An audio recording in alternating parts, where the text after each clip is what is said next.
Жол эрежесин бузуу Кыргызстанда көнүмүш көрүнүшкө айланып баратат. Бирок мындай кайдыгерлик көп учурда кайгылуу кесепеттерге алып келиши баарыбызга белгилүү. Эми көзөмөлдөөчүлөр жол эрежесинин техникалык гана эмес, маданий жагына да көңүл бурушат. Мындай талап 1-сентябрдан тарта күчүнө кирет. Биздин айдоочулар тарабынан жол тилкесиндеги кесип өтүүдөгү карама каршы жүргөн, же болбосо ошол айдоочулардын туура эмес ооз өтүү, ошол айдоочулардын биздин ошол бирине бири болгон орусча айтканда солидарность деп коебуз. Бизде ошол бири-бирине болгон сый мамилеси болуш керек айдоочулардын. Ошол жол берүүгө ошол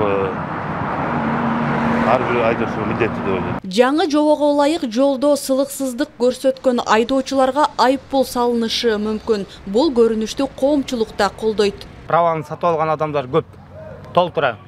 Азыр Ош Бишкек каттамда каттаган шопурлардын бардыгын, машина айдап жүргөн шопурлардын бардыгын правасын повторный экзамен кылып, эрежени сактай турган кылып, неме кылыш керек да? Полный.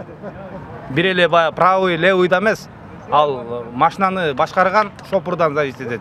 Бул талап шаар ичинде гана эмес, чоң трассалардагы жүрүм-турумга да тиешелүү. Айрыкча сол тилке маселеси кайрадан көңүл борборунда.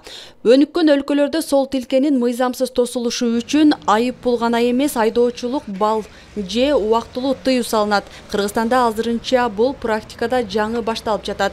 Бирок 1-сентябрдан тарта видео байкоо аркылуу трассадагы мындай көрүнүштөрдө катталып протокол түзүлөт. Айдоочулардын сол тарабында жүргөн жол тилкесини.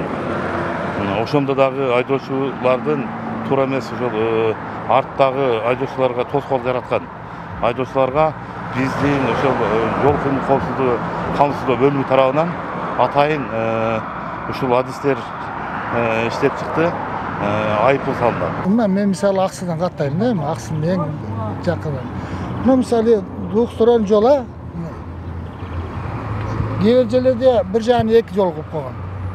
Эки жол кылып койгон, эми ошо жол кылып койгондо эми чекеден кетип өзү шашылбагандар. Эми бир шашылгандар мейли, ал мисалы оору бар, башка бар. Эми шашылбаган деле аңкыштап эле ууруп соғып келип атпайбы. Ошо секен эле ошо жолдун бир чекеси менен эрежени сактап келебиз. Эрежени сактаса авария болбойт. Бүт бар эрежени сактабаганда. Жол эрежесинин маданияты бул жөн гана адилеттүүлүк эмес, коомдук коопсуздуктун негизги бөлүгү. Жаңы чаралар тууралуу түшүндүрүлүп, адилеттүү колдонулса, ал тургай бир адамдын өмүрүн сактап калышы мүмкүн. Жаңылай Болотбекова, Жанузак Нурдавлет уулу, Жалал Абад шаары.